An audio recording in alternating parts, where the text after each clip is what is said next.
धर्म पक्ष में पांडवों के साथ बड़े बड़े राजा महाराजा विद्यमान थे और अधर्म पक्ष में भी कम नहीं थे महाराज।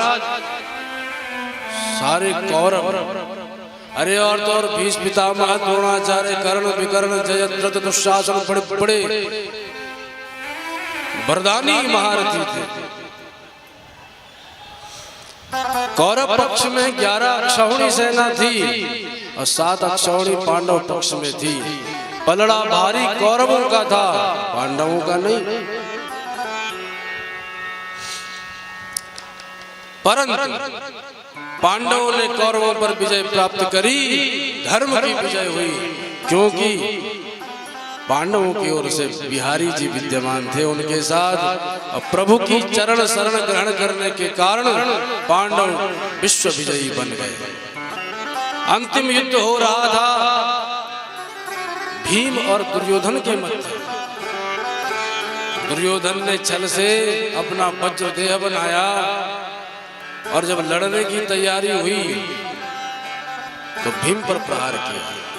भीम मर्म को नहीं समझ पाए, सोचा ये क्या कर लेगा, दुर्योधन को धूल चटा दूंगा, पर मारता ही चला गया दुर्योधन। नस नस ढीली जब भीम की हो गई तब माधव पर दृष्टि गई। प्रायः जब हम हताश निराश संसारियों से उदास हो जाते हैं तब प्रभु की याद आती है। ठोकर लगती है तब ठाकुर जी दिखाई पड़ते हैं। तो जो पहले ही ठाकुर जी की शरण में चले जाएं तो उनको ठोकर कहीं को लगे। तो जब नस नस ढीली हो गई भीम की तब माधव की ओर दृष्टि गई तो भगवान ने संकेत कर दिया जंघा का।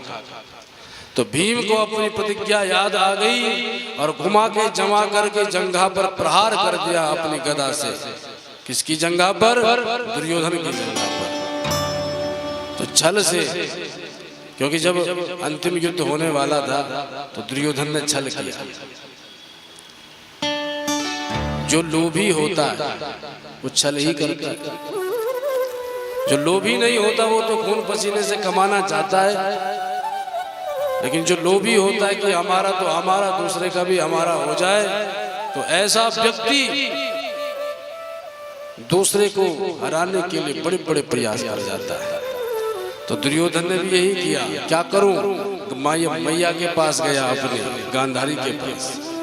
माँ अब तो अंतिम लड़ाई होने वाली है, मेरे 100 भाई मर गए, लगता अपना नंबर भी है। गांधारी बोली मेरे नेत्रों में वो तेज है कि तुझे वज्र देह प्रदान कर सकती हूँ। बेटा जा अभी स्नान करके आ और मेरे सामने नग्न होकर के आना, अपनी पट्टी खोल दूंगी। मेरे पातिव्रत धर्म का वो प्रभाव है कि नेत्र तुझ पर पड़ते ही तुझे वज्र देह प्राप्त हो जाएगा। अरे इंद्र के पास तो एक ही अस्त्र है वज्र, तुझे तो मैं वज्र देह का बना दूंगी। चला गया। स्नान करके वापस आ रहा था कि इतने में रास्ते में भगवान श्री कृष्ण मिल गए। अरे ये नंगा नंगा होके कहाँ घूम रहा है तू अर्धरात्रि को? दुर्योधन बोला मेरी मैया ने बुलाया है। माँ ने तुझे नग्न होकर के बुलाया? अरे कुछ तो शर्म कर। अरे मैया के लिए तो बच्चे पूरे जीवन भर बच्चे होते हैं, मैया ने कह दिया नग्न होके आ तो तू जा रहा है? और तू तो कुछ शर्म खा ले कि सारी बाजार में बेच के आया है, ऐसे नग्न होके जाएगा? हाँ ये बात तो आपने ठीक कही। अब भगवान ने किसी को समझाना चाहे तो वो क्या समझेगा नहीं, भगवान की वाणी में फंस गया। तो क्या करूं केशव? बोले काम कर, केले के पत्ते लगाकर चला जा, तो मैया की बात भी रह जाएगी, तेरी भी बात जम जाएगी। तू नग्न होगा भी पर नग्न पूरा नहीं होगा, तो मैया की आज्ञा भी पूर्ण हो जाएगी, तो तुझे शर्म भी नहीं आएगी। अच्छा तो पत्ते लगा करके गया। गांधारी बोली आ गया बेटा दुर्योधन? बोले हाँ भैया। तो पट्टी हटाई, जैसे दिव्य तेज उसके देह पर पड़ा, सारा देह वज्रमय हो गया, पर जो उर्दंड था, जंघा प्रदेश था, वो मात्र मांस का रहा, बाकी पूरा देह वज्रमय हो गया। गांधारी ने देखा कि ये तो पत्ते लगा के आया है। क्यों रे? तुझे मैंने नग्न होके आने को कहा था, तू ये क्या पत्ते लगा करके चला आया? बोले मैं आपके सामने ऐसे ही थोड़ी आता, आप तो मुझे बच्चा मानती हो, पर मैं कैसे आऊं? अरे मैं तुझे वज्र का बनाना चाहती थी। ये बता कोई मिला तो नहीं, तेरी बुद्धि कैसे भ्रमित हो गई?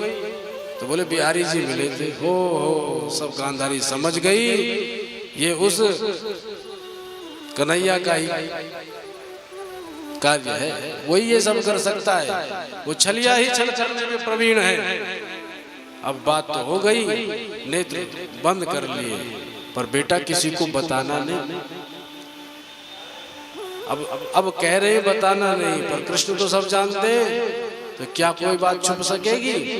भीम ने जब प्रभु की ओर देखा तो भगवान ने संकेत किया, जंघा पर जो ही प्रहार किया तो जंघा टूट गई और कराहता हुआ भीम विशाल समर भूमि पर गिर पड़ा।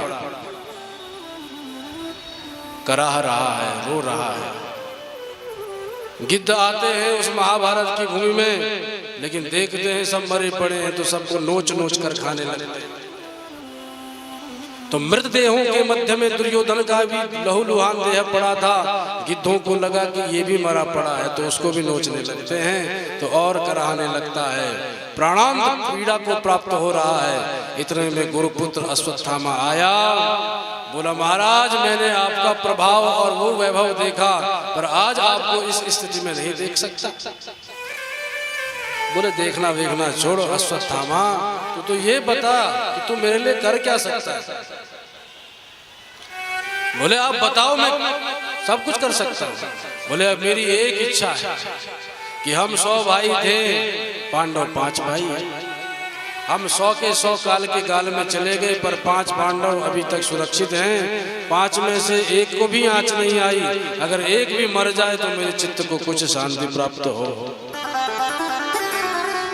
दुर्योधन ने जब ये कहा, अश्वत्थामा बोला अभी जाता हूँ, अभी मार के आता हूँ, चिंता मत करो। पर जाकर के विचार करने लगा अश्वत्थामा, जिसको बड़े बड़े नहीं मार सके, ऐसी पांडव शक्ति को कैसे नष्ट करूंगा? तो क्या करूं? बोले चोरों की तरह जाऊंगा, अर्धरात्रि में सब सो रहे होंगे तो सबको मार के ले आऊंगा।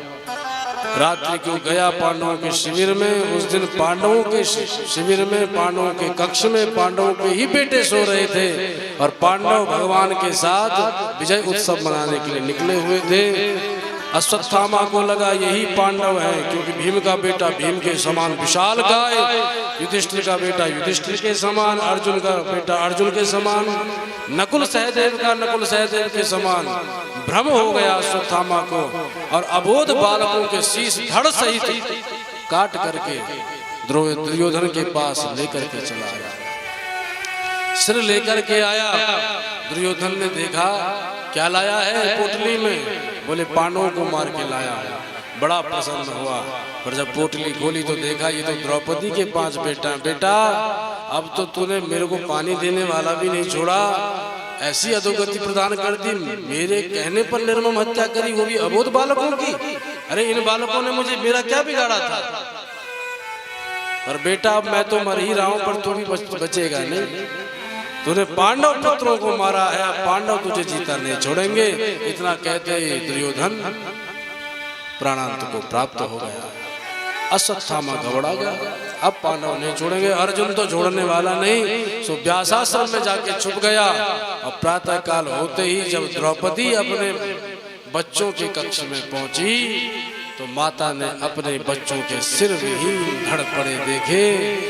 बड़ी दयनीय स्थिति देखी, क्योंकि निर्मम हत्या करके भागा था। धड़ कहीं पड़ा है, लहू लुहान पूरा कक्ष हुआ था। तो चीत्कार करती हुई करुण क्रंदन करती हुई भागने लगी। हा बेटा, हा बेटा। माता शिशूनां निधनं सुतानां निशम्य घोरं परितप्यमाना तदा रुदत्वास्पकला कुलाक्षी तां सान्त्वयन्नाह किरीटमा। अरे इन बच्चों ने किसी का क्या बिगाड़ा? ये तो महाभारत में भी सम्मिलित नहीं हुए, फिर किसने इनका वध कर दिया? रो रही थी, इतने में पांडव जमा हो गए, सारे पूर्ववासी भी खड़े हो गए। क्या हुआ? दृश्य देखा तो पांडव अवाक रह गए कि हमारे बच्चों को किसने मार दिया। कोई कुछ बोल नहीं पाया, पर अर्जुन ने गांडीव संभाल लिया। हे देवी मैं तेरे असुर नहीं पहुंचूंगा, और पहुंचूंगा तो तब जब जिसने हमारे बच्चों की हत्या करी है उसको मार करके लेके आऊंगा, तेरे सामने लाऊंगा, तेरे सामने मारूंगा, और तू उसके मृतदेह में खड़ी होकर के जब स्नान करेगी तब मैं तेरे असुर पहुंचूंगा, तब तक नहीं पहुंचूंगा। अर्जुन प्रतिज्ञा कर बैठे और दौड़ पड़े। भगवान घबरा गए कि अर्जुन अकेला जा रहा है। अरे अश्वत्थामा के पास ब्रह्मास्त्र है जिसको वो चलाना तो जानता पर लौटाना नहीं जानता। कहीं अर्जुन के प्राणों पर संकट न आए तो भगवान गोविंद भी भागते चले गए, रथारूढ़ हुए, सारथी बन गए। अर्जुन पीछे बैठे, व्यास आश्रम की ओर दौड़े भगवान रथ को लेकर, पर जैसे ही कपित ध्वज देखा, किसने? अश्वत्थामा ने, कि अर्जुन आ रहा है, अब अर्जुन मुझे नहीं छोड़ेगा, तो ये भी रथ पर चढ़ के भागने लगा। पर कहां तक भागता? जिस रथ को स्वयं भगवान गोविंद चला रहे हों उस रथ से जीत सकता है? अंत में हार गया, गिर गया, और अपनी रक्षा सुरक्षा होते नहीं देखी तो ब्रह्मास्त्र चला दिया।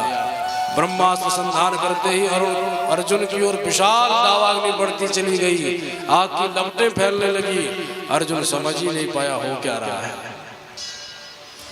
अर्जुन तत्क्षण रथ से कूद करके अपने सारथी बने मित्र भगवान श्री कृष्ण के चरणों में गिर करके प्रार्थना करने लगा। कृष्ण कृष्ण महाबाहो भक्तानाम भयंकर, तमेको दयमानानां अपवर्गोऽसि संस्था। हे महाबाहो श्री कृष्ण, आपने महाभारत जैसे भीषण युद्ध में मेरी रक्षा करी, आज भी रक्षा करो गोविंद। मैं समझ नहीं पा रहा हूँ ये दावाग्नि मेरी ओर बढ़ती कहाँ से चली आ रही है। भगवान बोले अर्जुन चिंता मत कर, वैथेदम द्रोणपुत्रस्य ब्रह्मास्त्रम प्रदर्शितम, उसने ब्रह्मास्त्र चलाया है तू भी चला। तब अर्जुन ने भी ब्रह्मास्त्र चलाया, ब्रह्मास्त्र से ब्रह्मास्त्र हुआ शांत। तब अर्जुन ने अश्वत्थामा को पकड़ करके रथ अपने शिविर की ओर दौड़ाया। पर जब रथ लेकर के आए, अश्वत्थामा को लेकर आए, तो द्रौपदी ने अश्वत्थामा को देखा। अश्वत्थामा कैसा था? बोले सिर नीचे पैर ऊपर, दुर्गति करते हुए अर्जुन लेके आ रहे थे। तो द्रौपदी भागती हुई गई और बंधन खोलने लगी। किसके? अश्वत्थामा। मुच्यता मुच्यतामेष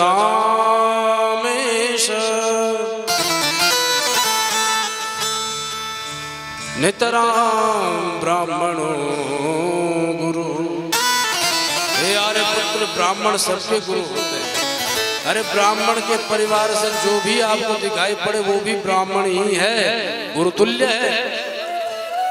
ये तो अश्वत्थामा है, द्रोणाचार्य का बेटा है, और बाप ही अपने बेटे के रूप में प्रकट होता है। आत्मा वै जायते पुत्र, तो ये द्रोणाचार्य ही पुत्र रूप में तुम्हारे सामने खड़े हैं। अरे तुम्हारे गुरुजी ने तुम्हें कितनी कितनी रहस्यमयी धनुर्विद्या का ज्ञान तुम्हें प्रदान कर दिया, और तुम आज उन्हीं के बेटे को ऐसे उल्टा लटका करके दुर्गति करते हुए लेके आ रहे हो। छोड़ दो। सारी सभा स्तब्ध हो गई कि जिसके 5 बेटे सिर विहीन धड़ सहित पड़े हों, वो इतनी करुणामयी हो सकती है। उस दिन भगवान श्री कृष्ण ने द्रौपदी को नाम दिया कृष्णा। मैं कृष्ण और मेरी सखी कृष्णा।